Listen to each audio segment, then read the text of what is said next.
우리가 이제 네 번째 시간으로 주일 오후 예배 때마다 소아시아의 7교회들 향한 예수님의 말씀을 보게 되는데요. 이렇게 각각의 교회들에게 예수님이 어떠한 모습으로 나타나느냐, 각 교회마다 다른 모습인 것을 보게 됩니다. 오늘 보면 18절에는 우리 보면 18절 말씀 같이 읽어볼까요? 시작. 도아디라 교회의 사자에게 편지하라. 그 눈이 불 것 같고 그 발이 빛난 주석과 같은 하나님의 아들이 이르시되. 아멘. 이처럼 예수님은 동일하신데 어느 교회에는 예수님이 어떤 모습으로 보이고 또 오늘 이렇게 두아디라 교회는 또 이런 모습으로 보인다는 것이 우리가 참 놀라운 것을 보게 됩니다. 우리 교회를 향한 예수님의 모습이 과연 어떨 것인가? 여러분, 우리는 좋은 모습, 정말 선한 모습, 우리를 바라볼 때마다 흐뭇한 모습이 되어야 할 줄로 믿습니다. 아멘 안 하신 분은 뭡니까? 벌써부터 주무십니까? 안 됩니다. 우리 어떤 분이 그러셔요. 목사님, 설교 마치면 아무것도 기억 안 나요. 정상입니다. 그랬습니다. 그걸 다 거치거치 기억해가지고 저한테 따지러 오면 되겠습니까?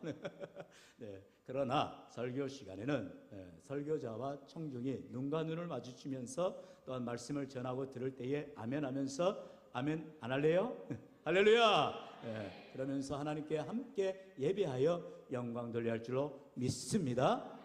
예배할 때 여러분 예배에 참여자가 있는가 하면 방관자가 있어요. 여러분 방관자는 절대 안 됩니다. 여러분 누가 있어요? 바울이 설교하는데 저 3층 다락에 있다가 뚝 떨어져 본 사람 있죠? 그렇게 해서 그냥 졸다가 떨어져가지고 죽어버렸습니다. 바울이 살려냈지만 저는 못 살려냅니다. 물론 떨어질 때도 없지만. 여러분 이 시간에 우리가 영의 말씀이 뿐만 아니라 우리에게 주신 지혜의 말씀이에요. 그렇다면 이 시간을 통하여서 하나님의 깨닫는 은혜를 주옵소서, 말씀 가운데에 순종케 하여 주옵소서, 믿음으로 살려고 애를 써야 할 줄로 믿습니다. 방금 전에 구역장 모임을 하면서 제가 클라이막스에서 그만 시간이 또 지나고 그래가지고 멈춰버렸는데 여운이 너무 많이 남아요. 그래서 이어집니다. 네. 안 나오신 분들이 많아가지고 구역장 50% 출석을 해가지고 제가 아주 죄송합니다. 화딱지가 나가지고. 네. 왜 안 오시는지. 네. 자, 예수님께서 율법을 완성하셨다라고 말씀하셨어요. 오늘 우리가 십계명에 대해서 이제 7월 한 달 배우게 되는데, 십계명은 하나님 나라의 백성을 위한 하나님을 우리에게 주신 놀라운 말씀이에요. 여러분, 우리가 십계명에 대한 선입견을 가져서는 안 된다는 거죠. 우리는 구약 백성이 아니라 신약 백성이기 때문에 그렇습니다. 구약 백성들은 예수님이 아직 오시지 않았기 때문에, 율법을 완성하지 않으셨기 때문에 이런 율법의 조문들을 통해서 예수님의 사랑을 깨닫고 하나님의 사랑을 깨달아서 그 말씀을 지켜 행함으로 그들이 구원받을 것인가, 또한 하나님의 사람으로 살아갈 것인가, 그런 규범화된 삶을 살아갔어요. 그러니까 지금도 유대인들은 이제 제가 참 기억이 나네요. 613가지의 율법 조항을 하나라도 어겨서는 안 된다 해서 열심히 지켜 행하고 있어요. 그래서 우스갯소리지만 주일날 자기들은 안식일이죠. 안식일날 자기 집에 올라가는 엘리베이터 뭐예요? 버튼도 안 누른다는 거예요. 주일은 일하지도 말라, 안식 일하지도 말라 했으니까 그 버튼을 누르는 것도 일이라는 거예요. 말도 안 되는 소리 하죠. 여러분, 자연스럽게 꺼주시고. 그러나 오늘 우리가 함께 예배하면서 열심히 식당 봉사 땀 흘리시고 또 예배를 위해서 섬기시고 봉사하시고 차량 봉사하시고 다 섬기는 일입니다. 이 일들을 하는데 하지 말라고요? 안 되죠. 여러분, 안식일의 주인은 누구세요? 예수님이시라 했어요. 예수님이 안식일의 주인이 되시기 때문에 모든 율법을 완성하신 우리에게 참으로 자유함을 누리게 하시고 하나님 나라의 백성으로서의 삶을 살아가도록 은혜를 부어주시는 줄로 믿습니다. 우리는 이런 하나님의 은혜에 감사하여서 아침에도 우리가 맥주 감사주의를 통하여 우리가 감사절기에 다시 한번 우리가 매번 감사할 수 있도록, 즉시 감사할 수 있도록, 감사의 생활화될 수 있도록 우리가 말씀을 도전을 받고 은혜를 받았어요. 여러분, 그렇다면 머리로만 알고 넘어가서는 안 된다는 거죠. 적어도 하나 두 가지 정도를 기억하고, 목사님이 그래도 매번 감사를 했으니까 3번 감사할까, 한 번이라도 감사하자. 즉시 감사를 했는데 아이고 깜빡했네, 5초 뒤에 감사하자. 이렇게라도 여러분 적용을 해야 된다는 거예요. 하나님의 말씀을 말씀대로 이루어지게 하도록 우리가 힘쓰고 애를 쓸 때 하나님이 은혜를 주시는 거예요. 여러분, 아이가 뭐 안 봐달라고 막 꽥꽥 울어요. 꽥꽥 우리가 우는 소리고요. 막 엉엉 웁니다. 그럼 엄마는 뭐예요? 조통을 물려줘야 되는 거예요. 아이가 우니까 자지러 주겠으니까 곧 죽어가겠으니까 어휴 빨리 먹으라고 물려주는 거죠. 우리가 하나님 앞에 하나님 은혜 주세요, 믿음 주세요, 하나님 구원해 주세요, 복 주세요, 우리가 매달리고 요청하고 하나님 앞에 가까이 나아가는 삶, 그것이 바로 하나님의 말씀대로 순종하며 살아가는 것이요 주님을 의지하는 믿음의 삶인 줄로 믿습니다. 여러분, 그런데 여기에서 어떤 분 아주 똑똑하셔가지고 그렇게 묻는 분이 있어요. 그런데 목사님, 그 613가지 율법 그리고 10가지 계명을 우리가 어떻게 지켜요? 아이고 못 지키겠어요. 그런 분이 있어요. 정말 어렵다는 거죠. 힘들다는 거죠. 안 된다는 거죠.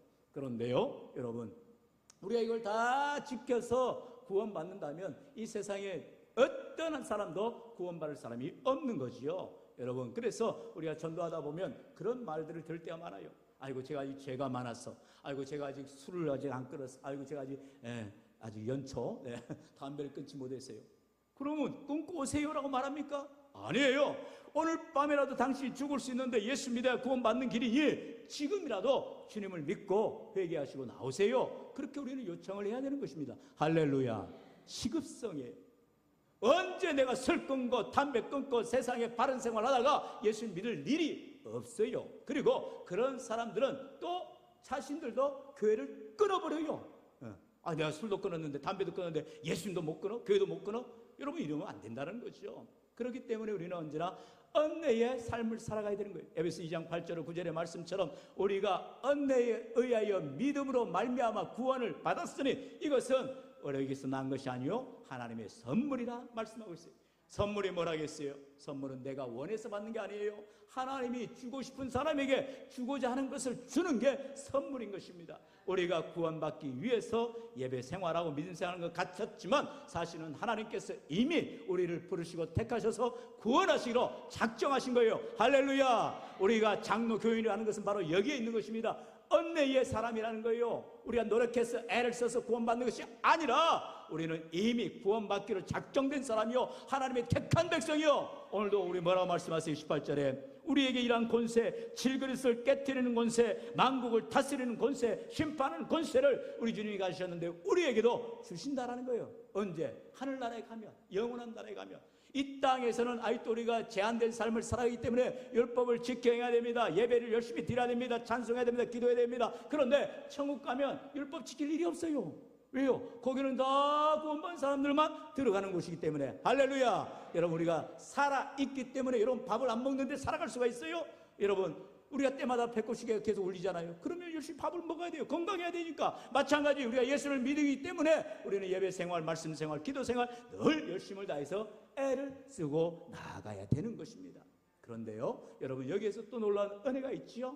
여러분, 많은 환자들이, 병자들이 주님 앞에 달려 나올 때 어떤 일이 있었어요? 더 예수님 한마디로 말씀하세요. 내 믿음대로 될지어다 말씀하세요. 정말 믿음이 귀하다는 거죠. 바디메오가 뭐랍니까? 예수님 제 눈 좀 떠주세요 하니까 제자들이 야다마 시끄럽다 조용히 좀 해라. 그리고 떠들지 마라 하니까 더 큰 소리 합니다. 다윗의 자손 예수여 나를 살려주세요. 오늘로 보면요 엘레이손 제정신이 아닙니다. 뭐라고 했는데 예수님 나를 불쌍히 여겨주소서라고 그가 외칩니다. 그게 신앙 고백이거든요. 예수님을 주로 고백하고 나는 죄인입니다. 나를 살려주세요라고 고백하는 거죠. 그런데 이런 수많은 사람들이 믿음으로 달려나왔지만 그 가운데에 전혀 믿음이 없는 사람이 있었다는 거예요. 어떤 사람이 있었어요? 먼저 4명의 중풍병자를 지우고 침대를 들고 4명의 친구들을 보세요. 중풍병자는 어떻게 할 수가 없었어요. 그런데 4명의 친구들은 우리가 예수님 앞에 나아가자 하니까 지붕을 뚫어서라도 천장에서 중풍병자를 내리잖아요. 중풍병자 믿음으로 나은 게 아니죠. 친구들의 믿음으로 나은 거죠. 놀라운 은혜 아니겠습니까? 예수님은 그 친구들의 믿음을 보시고 중풍병을 낫게 해주신 거죠. 또 베다니 이제 우리가 베데스다의 목가에서 38년 된 병자가 며칠 전에 설교를 했었잖아요. 이제 자기가 병 낫기를 위해서 나아가려고 하는데 어때요? 이렇게 이 웅덩이에 머리 이제 동요할 때 얼른 뛰어간 사람만 나오니까 자기는 사지가 아주 괴롭고 힘들어서 나아갈 수가 없어서 너무나 고통스럽습니다. 심지어 예수님이 그에게 왔어요. 근데 뭐라 합니까? 그 예수님을 보고도 예수님 나 좀 살려주세요, 낫고 싶어요 라고 말하면 될 텐데 예수님한테 신세 타령하는 거예요. 어느 누구도 나를 도와주지 않습니다. 나를 좀 이렇게 옮겨주셔야 되는데 옮겨주지 않습니다. 예수님 딱 한마디 하세요. 일어나 걸어가라. 이게 무슨 말이에요? 예수님을 바라보기만 하면, 예수님을 의지하기만 하면 내 믿음이 있든 없든 하나님께서 능력으로 역사해 주신 줄로 믿습니다. 이게 은혜인 거예요. 내가 구원받을 말에서 구원받고 내가 나을 말에서 나은 것이 아니라는 거예요. 오늘도 하나님의 그 은혜 안에 거하도록, 하나님의 축복 안에 거하도록 우리가 믿음의 삶을 살아갈 때, 오늘도 두아디아 교회를 향하여서 우리 예수님이 얼마나 책망하시는지 몰라요. 왜냐하면 두아디라 교회는요, 그 지역의 배경이 너무 좋아요. 한마디로 아주 부촌입니다. 거기에는 모든 시장 활동이 잘 돼 있고 경제 활동이 잘 돼 있고 또 조합이 결성이 되어서 많은 사람들이 돈을 잘 벌고 한마디로 생활이 어려움이 없는 거예요. 그러다 보니 오늘 성경에는 그들의 사랑과 믿음과 여러 가지 아름다운 신앙의 모습들이 있었다고 했어요. 그런데도 불구하고 겉과 속이 다르다라는 거예요. 겉으로는 예수님을 잘 믿는 것 같고, 겉으로는 남을 잘 섬기는 것 같고, 겉으로는 남을 잘 배려하는 것 같았지만, 어떤 어려움을 닥쳤을 때, 문제를 만났을 때 자기의 본질이 드러나고 어려움이 드러나고 믿음 없음이 드러나서 이 두아디라 교회에 향한 믿음 없는 모습을 우리 주님이 책망하고 있다는 거예요. 그러면서 어떤 책망을 하시느냐? 바로 영적 음행을 하는, 바로 이 죄를 짓게 하는 이세벨의 교훈을 따르고 있다라고 말하고 있어요. 이세벨이 누굽니까? 우리가 잘 알던 열왕기상 16장에 보면은 이제 아합 왕의 아내가 된 바로 시돈에서 온 여인입니다. 그가 이제 이방에서 오면서 어떻게 왔어요? 바로 바알과 아세라의 신 850명을 섬기는 그런 선지자를 데리고 와서 우상을 섬기게 했던 것입니다. 이스라엘이 드디어 하나님보다 더 우상을 완전히 섬기게 되고 그 당시 엘리야와 같이 대항하여서 싸우게 되는 갈멜산의 그런 영적 승리의 광경을 우리가 기억하고 있죠.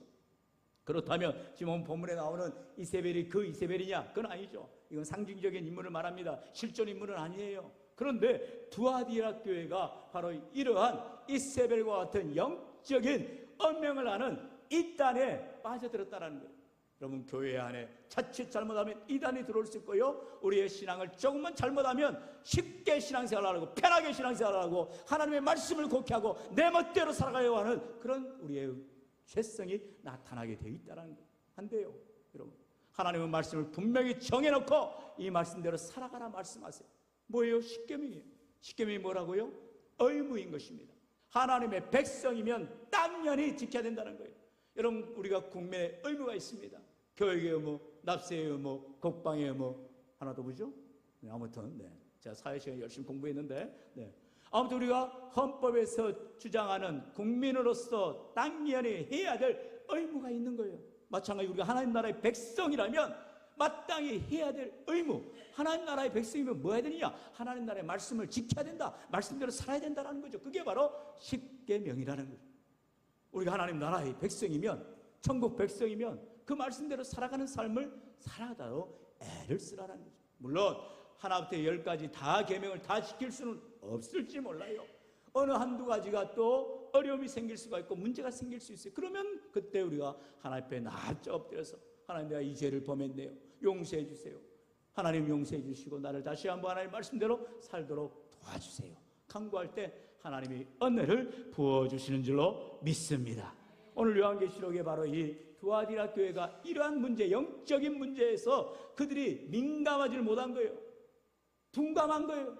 하나님의 뜻이 뭔지도 모르고 하나님이 원하신 것이 뭔지도 모르고 그저 겉으로 드러나는 형식적인 외적인 모습만 갖춰놓으면 다 되는 줄 알고 있어요. 절대로 그러지 않아요. 하나님은 항상 우리의 마음의 중심을 보시는 하나님. 뭐라고요? 우리를 불꽃 같은 눈으로 보시는 하나님. 무슨 하나님이세요? 우리의 모든 폐부를 아시고 심장을 다 아시고 우리의 모든 마음속까지도 다 아시는 하나님이란 거예요. 우리가 하나님을 얼마나 사랑하는지를 하나님이 더 잘 알아요. 그렇기 때문에 우리는 하나님, 내가 하나님 사랑하는 주님 아시잖아요. 베드로가 예수님을 만났을 때 뭐라고 말했어요? 네가 날 사랑하느냐? 계속해서 물을 때 계속해서 주님을 사랑하는지 알잖아요. 주님이 아십니다라고 고백하게 되는 것을 봅니다. 저와 여러분이 암만 하나님 앞에 서서 내가 이렇게 했습니다, 저렇게 했습니다, 자랑할 것 없어요. 주님 다 아십니다. 저는 무익한 종입니다. 주님 나를 사랑하셔서 여기까지 인도하시니 감사할 것밖에 없습니다. 고백하는 저와 여러분이 되어야 할 줄로 믿습니다.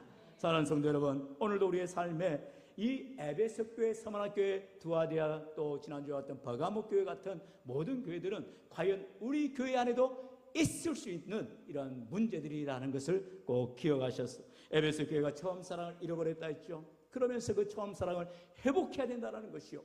또한 서머나 교회가 환난과 가난, 어려움을 당하고 있지만 정말로 실상은 부유한 자라 하나님 앞에 영적 부유함으로 하나님 앞에 정말로 가진 것 없어도 참으로 만족함으로 믿음으로 살아가는 귀한 믿음에 가진 귀한 교회다 축복을 받잖아요.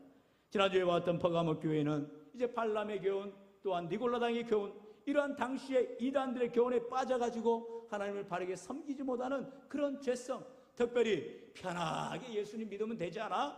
이게 여러분 합리화입니다. 자기 합리화죠. 하나님 앞에는 절대로 그렇게 말할 수가 없는 것입니다. 힘을 쓰고 애를 쓰고 나아가야 되는 거예요. 죄송하지만 제 지금 개인적인 표현입니다만 저 죽을 것 같아요. 힘들어요. 하지만 그래도 사명을 감당해야 되니까 목숨을 내걸고 설교하는 것이요 주의를 감당하는 것입니다. 다음을 뭘 생각을 해요? 여러분 우리는 하나님 앞에 언제라도 부르면 나아갈 수 있는 믿음의 사명자들이 되어야 할 줄로 믿습니다. 애끼지 마세요. 제가 참 존경하는 이제는 105세 6세가 넘으신 방지일 목사님이라는 분이 계시는데 그 목사님이 제가 뉴질랜드에 있을 때 한 20 몇 년 전이죠. 그 당시가 벌써 90이 가까이 나이였거든요. 그 뉴질랜드에 와서 호주에서도 부흥회하시고 저희 교회도 오시고 하셨는데 딱 한마디가 제 가슴을 찔렀어요. 여러분 타라 없어지시기 바랍니다. 타라 없어지시기 바랍니다. 왜요? 우리가 이 땅에서는 다 후패합니다. 날 후패합니다. 젊음도 다 지나가요. 여러분 다 우리는 주름살 늘어나고 우리는 온갖 사방대가 아프고 연약할 수밖에 없어요. 주님 앞에 가는데도 아이들 쌍쌍하면 안 되는 거예요. 우리가 방금 찬양에 고백했던 것처럼 내 보화, 내 건강, 내 지식, 내 모든 것을 주를 위해 아낌없이 쓰세요. 왜요? 금방 시간 지나갑니다. 방금 우리 귀한 글로리아 찬양팀을 바라보면서 제 마음속에 너무나 감사했던 게 이들 가운데에는 청년의 때에 우리 정겸이나 우리 서영이나 이런 희웅이나 애들처럼 청년의 때에 열심히 찬양하다가 또 이렇게 결혼해서 아이 낳고도 열심히 또 찬양하는 너무너무 아름다운 모습 아닙니까? 여러분 우리의 신앙이 변함없이 해가 가면 갈수록 더욱 주를 사랑하는 믿음의 모습을 가지고 있어서 하나님이 기뻐하는 삶으로 주께 영광 돌리는 귀한 삶이 되시기를 축원합니다.